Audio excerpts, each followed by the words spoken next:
ఎన్నికల్లో చుట్టూ అందరూ పనిచేస్తున్నారు. అట్లనే ప్రధానమంత్రి మోడీ గారు కూడా ఒక నిరంకుశిత పాలన కాంగ్రెస్ పార్టీ తోటి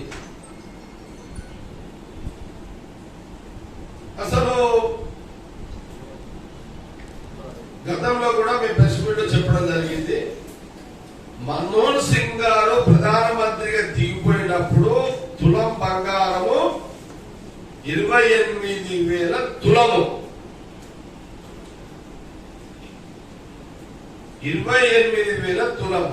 ఆనాడు నెహ్రూ కాలం నుంచి తీసుకుంటే ప్రధానమంత్రిగా మొన్నటి వరకు సోనియా గాంధీ గారి నాయకత్వంలో యూపీఏ గవర్నమెంట్ 2014 వరకు ఈ దేశంలో బంగారం యొక్క తులము ధర కేవలము 28,000 రూపాయలు. ఇది నిజం కదా? ఇది కాదా? ఇది చాలా చేయలేరు కదా? ఇది నిజమే కదా? దీనికి సాక్ష్యం మీ ఫ్యామిలీసే కదా. కాంగ్రెస్ మొన్నటి దాకా సోనియా గాంధీ మన్మోహన్ సింగ్ ఉన్నప్పుడు దాకా అడుగుదాము. వాళ్ళ అక్క చెల్లెలను కానీ, బీజేపీ నాయకులు అక్క చెల్లెలు కానీ, వాళ్ళ భార్యలు కానీ, వాళ్ళ మదర్స్ కానీ 28,000 కూడా బంగారం అమ్మా మీరు వేసుకున్నది నిజమే కదా? అది ఆ రోజు కాంగ్రెస్ గవర్నమెంటే కదా. మరి బీజేపీ గవర్నమెంట్ వచ్చినాక ఈ రోజు 76,000 తులం బంగారము కొంటున్నారు. ఇది నిజమే కదా? 28,000 తులం బంగారం తీసుకొస్తే మాకు ఓట్లే ఏంటని అడిగే ఒక దమ్ము ధైర్యం బీజేపీ నాయకులకు ఉన్నదా? ఇదెందుకు తెలంగాణ ప్రజలు, దేశ ప్రజలు ఆలోచన చేస్తలేరు?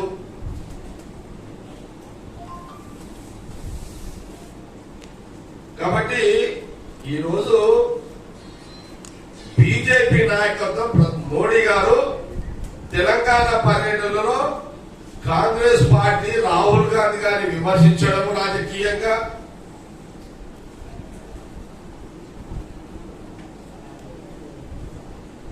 మతపరమైన మాటలు మాట్లాడము,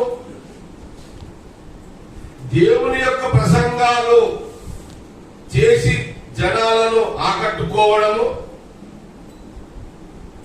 గత్యంతరం లేని రాజకీయంగా ఇలాంటి ప్రకటనలతో ఈ రోజు బీజేపీ ఓట్ బ్యాంకును క్యాప్చర్ చేయడానికి ప్రయత్నం చేస్తుంది. ప్రజలు కూడా ఆలోచన చేయాలనేది కాంగ్రెస్ పార్టీ తెలియజేస్తుంది.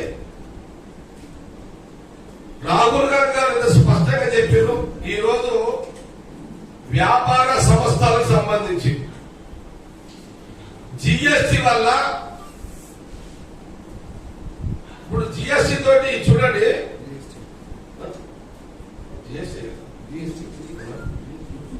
జిఎస్టి రాహుల్ గాంధీ గారు ఏం చెప్పారు? జిఎస్టి వల్ల ప్రతి మానవునికి భారమవుతుంది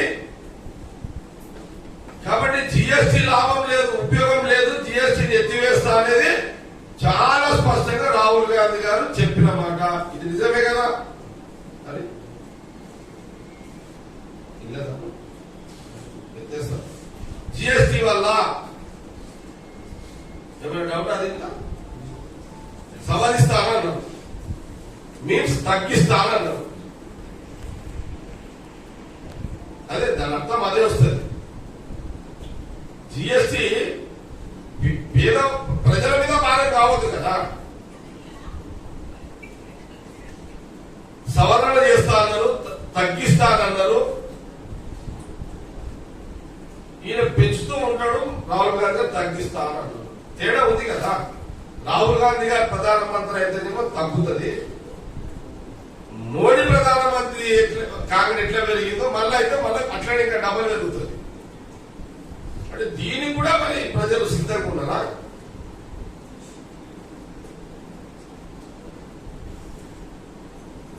కాబట్టి మీరేమైనా ప్రశ్నలు అడిగితే దానికి జవాబు.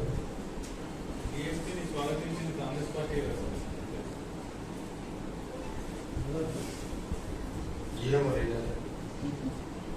జిఎస్టీని స్వాగతించింది కాంగ్రెస్ పార్టీ కదా? అవునా అని కొత్త ఇటు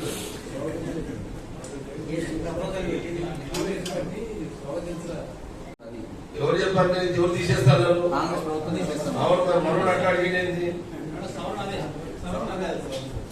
అగరబత్తి లేదా జిఎస్టి దేవుడు మొక్కే దేవుడు కొబ్బరికాయల మీద జిఎస్టి పసుపుల మీద జిఎస్టి శ్రీరామచంద్రునికి వాడాల్సిన దేవుని వస్తువులన్నిటి మీద జిఎస్టి ఉంది పాల డబ్బాలు పిల్లలది గోళీల మీద మనం వాడే గోళీల మీద పెన్సిల్ మీద రబ్బర్ మీద స్టెప్లైజర్ మీద స్టాప్లర్ మీద రబ్బర్ మీద అన్నిటి మీద చేస్తుంది కదా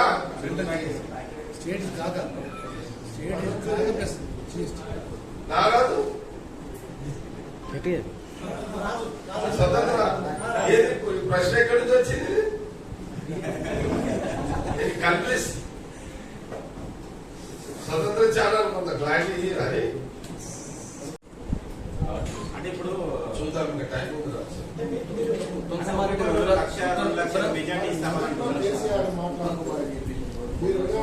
జిల్లా ఇక్కడ మీరు కాంగ్రెస్ ఓటేస్తే జిల్లా రద్దు అయిపోతాయి ఒక టీఆర్ఎస్ కే ఓటు జిల్లా జిల్లా రద్దు చేస్తాం మీరు ఇప్పుడు పంచాయత్ రాహుల్ గాంధీ బీజేపీ మూడు మధ్యలో నడుస్తుంది మధ్యలో కేసీఆర్ ఎందుకు జిల్లా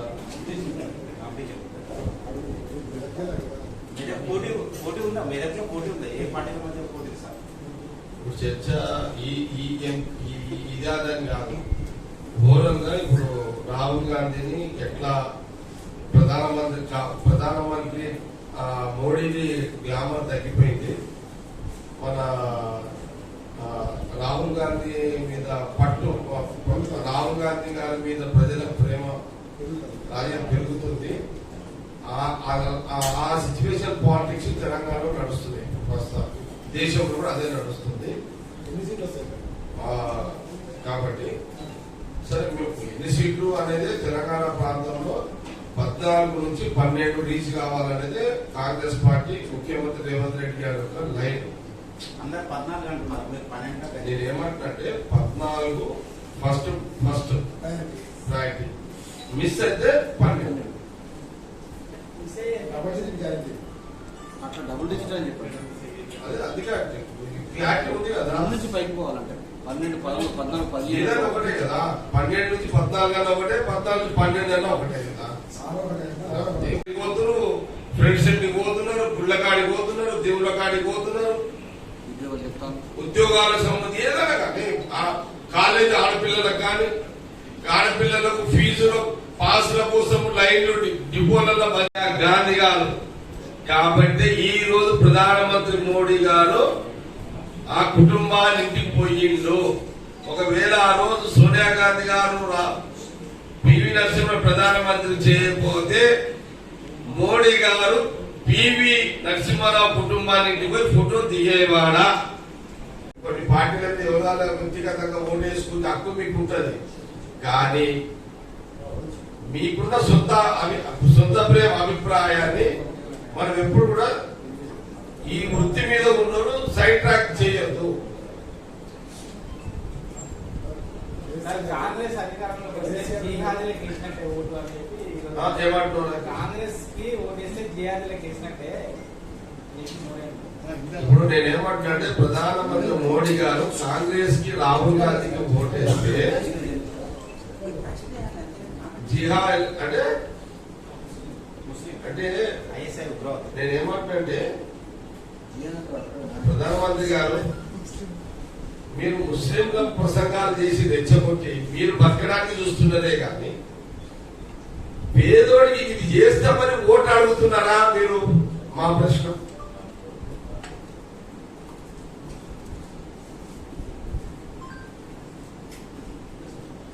ఇప్పుడు మీరు పేదోడికి నేను ఇది చేస్తా, జనరల్గా పాలిటిక్స్ లో ఏముంటాయంటే నేను ఈ సెక్షన్ కి ఇలాంటి పనులు చేస్తా, నాకు ఓట్లు వేయండి అని రాజకీయ నాయక వ్యవస్థ నడుస్తుంది. ఎన్ని పొలిటికల్ పార్టీ ఎన్ని లీడర్ అదే చేస్తారు. కానీ మోడీ గారు నేను ఈ ప్రజలకి ఇది చేస్తా, ఎస్సీలకి ఇది చేస్తా, బీసీలకి ఇది చేస్తా, ఎస్టీలకి ఇది చేస్తా, క్రిస్టియన్స్ కి ఇది చేస్తా, లేదా ముస్లింలకి ఇది చేస్తా. నువ్వు అట్లా ఓట్లు అడగాలి కానీ నువ్వు మతపరమైన అంటే ఇగో ఇగో హిందువుని తుర్కోళ్ళని హిందువులు కొట్లాడబెట్టి ఓట్లు అడిగి నువ్వు బలహీనమైన రాజకీయాలే నడిపిస్తున్నావు, సిస్టమ్ ఖరాబ్ చేసినట్టే కదా. ఇప్పుడు షార్ట్ కట్ సరే ఏం చేద్దాము, కొంత మతానికి కనెక్ట్ అయ్యి కొంత యూత్ ఇప్పుడు చూడండి, బాధ్యత కల వ్యక్తుల ఆలోచన తీరు ఒక తీరు ఉంటుంది, ఆకలితో ఉన్న వ్యక్తుల బాధ ఒక తీరు ఉంటుంది.